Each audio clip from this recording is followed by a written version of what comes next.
کچھ صحابہ کرام رضی اللہ عنہم نے انہیں گرفتار کر لیا، کیونکہ ان کو یہ ذمہ داری دی گئی تھی کہ وہ مدینہ کی حفاظت کریں۔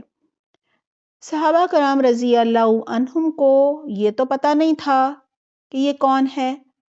وہ انہیں قید کر کر لائے اور مسجد نبوی میں ایک ستون سے باندھ دیا۔ حضرت محمد صلی اللہ علیہ وسلم جب مسجد نبوی میں آئے اور ثمامہ بن اسال کو دیکھا تو صحابہ کرام رضی اللہ عنہم سے پوچھا کہ تم جانتے ہو یہ کون ہے؟ سب نے کہا یا رسول اللہ صلی اللہ علیہ وسلم ہمیں تو نہیں معلوم۔ آپ صلی اللہ علیہ وسلم نے فرمایا یہ ثمامہ بن اسال ہے، اب اس کے ساتھ حسن سلوک سے پیش آنا، کیونکہ دیکھیں اسلام بہت ہی خوبصورت دین ہے۔ جب کوئی قیدی بن جاتا ہے تو پھر اس کے ساتھ اچھا سلوک کیا جاتا ہے۔ آپ صلی اللہ علیہ وسلم نے فرمایا کہ گھر میں جو بھی اچھا کھانا ہے وہ ثمامہ کو دیا کرو، میری اونٹنی کا دودھ صبح شام اسے پلایا کرو۔ بچوں صحابہ کرام نے آپ صلی اللہ علیہ وسلم کے حکم پر فوراً عمل شروع کر دیا۔ آپ صلی اللہ علیہ وسلم نے ثمامہ رضی اللہ عنہم کو اسلام قبول کرنے کی دعوت بھی دی اور بہت شفقت اور محبت سے پوچھا ثمامہ کیا خیال ہے، کیا رائے ہے تمہاری؟ مطلب یہ تھا کیا ایمان لاؤ گے؟ ثمامہ رضی اللہ عنہ نے جواب دیا اگر آپ مجھے قتل کر دیں تو ایک ایسے شخص کو قتل کریں گے جس نے آپ کے ساتھیوں کا خون بہایا ہے، اور اگر آپ کو مال چاہیے تو جتنا آپ کہیں گے میں آپ کی خدمت میں مال پیش کر دوں گا۔ مطلب یہ تھا کہ ایمان تو نہیں لاؤں گا۔ رسول اللہ صلی اللہ علیہ وسلم تشریف لے گئے، وہاں سے چلے گئے اور انہیں 2 دن کی مزید مہلت دے دی، لیکن اسی طرح سے اچھا کھانا اور دودھ اور پانی سب ان کو دیا جاتا رہا۔ بچہ 2 دن بعد پھر آپ صلی اللہ علیہ وسلم آئے اور یہی سوال کیا کہ ثمامہ اب تمہاری کیا رائے ہے؟ ثمامہ نے پھر وہی جواب دیا جو پہلے دیا تھا، ہاں یہ اضافہ کیا کہ اگر آپ مجھے معاف کر دیں گے تو ایک قدردان پر مہربانی کریں گے، اور اگر قتل کرنا چاہیں تو کر سکتے ہیں کیونکہ میں نے آپ کے ساتھیوں کا قتل کیا تھا۔ آپ صلی اللہ علیہ وسلم نے فرمایا اسے اسی حالت میں رہنے دیا جائے۔ آپ صلی اللہ علیہ وسلم پھر چلے گئے، تیسرے دن پھر تشریف لائے اور وہی سوال کیا۔ ثمامہ نے بچوں اب بھی وہی جواب دیا جو پہلے 2 دفعہ دیا تھا۔ آپ صلی اللہ علیہ وسلم نے صحابہ کرام رضی اللہ عنہم سے کہا کہ اسے آزاد کر دو، چھوڑ دو۔ ثمامہ آزاد ہو گیا۔ بچوں ثمامہ مسجد نبوی سے نکلا، مدینہ منورہ کی جانب بقیع کے نزدیک ایک نخلستان میں وہ پہنچا۔ وہاں ایک طرف پانی جمع رہا کرتا تھا نا، تو انہوں نے وہاں اونٹنی کو بٹھا دیا اور خوب اچھی طرح غسل کیا۔ واپس مسجد نبوی میں وہ تشریف لے آئے اور سب لوگوں کے سامنے بہت بلند آواز میں کہا اشہد ان لا الہ الا اللہ و اشہد ان محمدن عبدہ و رسولہ، میں گواہی دیتا ہوں کہ اللہ تعالیٰ کے سوا کوئی حقیقی معبود نہیں، اور گواہی دیتا ہوں کہ محمد صلی اللہ علیہ وسلم اس کے بندے اور رسول ہیں۔ پھر محبت بھرے انداز میں ثمامہ رضی اللہ عنہ کہنے لگے اللہ کی قسم اسلام قبول کرنے سے پہلے مجھے کائنات میں آپ صلی اللہ علیہ وسلم کے چہرے سے زیادہ برا چہرہ کوئی نہیں لگتا تھا، لیکن آج میرے لیے اس کائنات میں سب سے زیادہ محبوب چہرہ رسول اللہ صلی اللہ علیہ وسلم کا ہے۔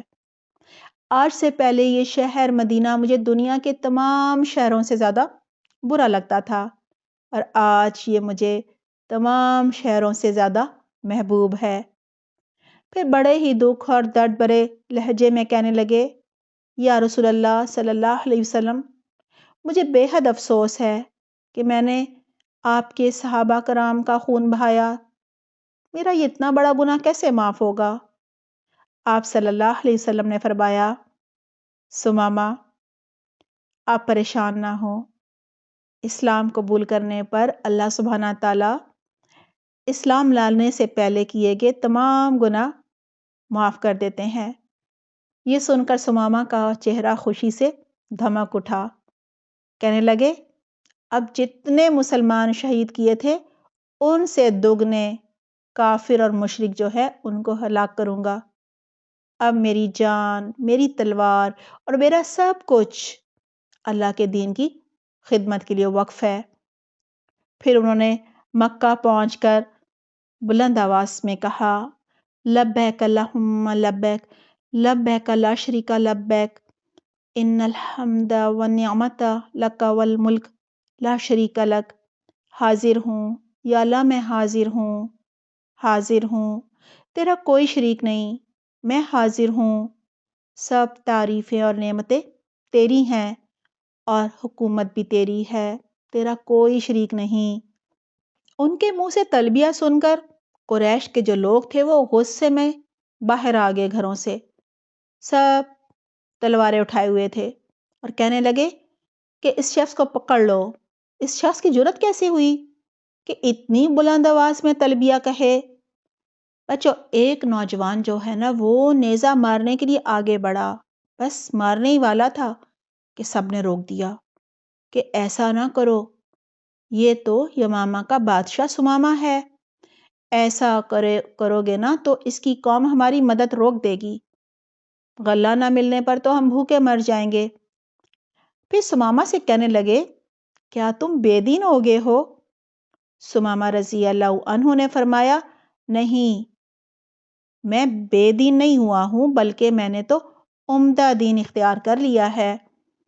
پھر فرمانے لگے رب کعبہ کی قسم، اب گندم کا ایک دانہ بھی تمہیں نہیں دوں گا جب تک تم محمد صلی اللہ علیہ وسلم کی اطاعت نہ کرو گے۔ پھر صحابہ نے عمرہ ادا کیا اور اسی طریقے سے ادا کیا جو چلتے ہوئے انہیں آپ صلی اللہ علیہ وسلم نے سکھایا تھا، یعنی کوئی شرک نہیں تھا اس میں۔ اور یمامہ جو تھے، یعنی یمامہ کے جو لوگ تھے وہ بڑی بے چینی سے ثمامہ رضی اللہ عنہ کا انتظار کر رہے تھے۔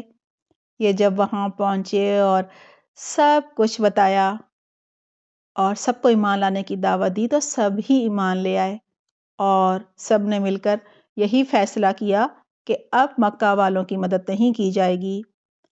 بچوں، قریش کے لوگ جب بھوک سے مرنے کے قریب پہنچ گئے نا، مہنگائی بھی بہت زیادہ ہو گئی تھی، تو وہ مجبور ہو گئے اور انہوں نے آپ صلی اللہ علیہ وسلم کو خط لکھا اور خط میں یہ لکھا کہ ہمارا تو خیال تھا آپ صلہ رحمی فرمائیں گے اور دوسروں کو بھی اس کی تلقین کریں گے، لیکن آپ نے تو قطع رحمی کی اور ایک مثال قائم کر دی ہے اس کی۔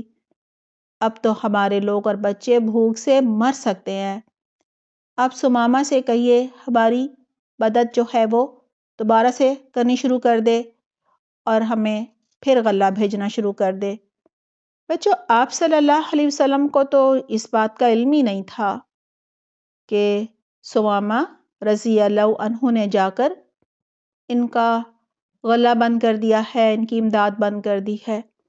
لہٰذا آپ صلی اللہ علیہ وسلم نے حضرت ثمامہ رضی اللہ عنہ کو خط لکھا کہ دوبارہ سے ان کی مدد شروع کر دی جائے۔ بچوں، حضرت ثمامہ بن اسال رضی اللہ عنہ زندگی بھر اپنے دین کے وفادار رہے۔ آپ صلی اللہ علیہ وسلم سے کیے گئے جو بھی انہوں نے عہد و پیمان کیے تھے ہمیشہ انہیں نبھاتے رہے۔ آپ صلی اللہ علیہ وسلم کے وصال کے بعد جب مسلمہ کذاب نے نبوت کا دعویٰ کر دیا، پہلے بات ہو چکی ہے نا، اور ان کی قوم کو بھی اپنے اوپر ایمان لانے کی، یعنی آخری نبی ماننے کی دعوت دینے لگا نا مسلمہ کذاب، تو حضرت ثمامہ رضی اللہ عنہ نے سب سے کہا تم میں سے جس نے مسلمہ کذاب کی دعوت قبول کی وہ انتہائی بدبخت ہوگا، یعنی بدقسمت ہوگا، گناہگار ہوگا، اور جس نے قبول نہیں کی وہ سعادت مند، خوش قسمت ہوگا۔ مسلمہ کذاب کے شیطانی وار سے بچو، اور جان لو کہ رسول اللہ صلی اللہ علیہ وسلم ہی اللہ کے سچے اور آخری رسول ہیں۔ بچوں، سمامہ بن اسال رضی اللہ عنہ کی ان باتوں کا لوگوں پر بہت اثر ہوا۔ بہت سے لوگ مرتد ہونے سے بچ گئے۔ پھر انہوں نے مزید اپنی قوم سے اور بلکہ مسلمہ کذاب کی قوم سے بھی کہا کہ اب قیامت تک کوئی نبی نہیں آئے گا، لہٰذا مسلمہ کذاب کی باتوں میں آ کر اپنا ایمان جو ہے وہ نہ بیچو۔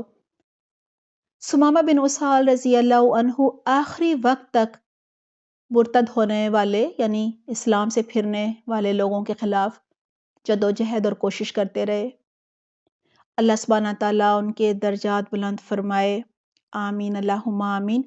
بچوں، یہ تھا حضرت سمامہ رضی اللہ عنہ کے ایمان لانے کا واقعہ۔ دیکھیں، ہمارا خوبصورت اسلام قیدیوں اور دشمنوں کے ساتھ بھی اچھا سلوک کرنے کا حکم دیتا ہے نا۔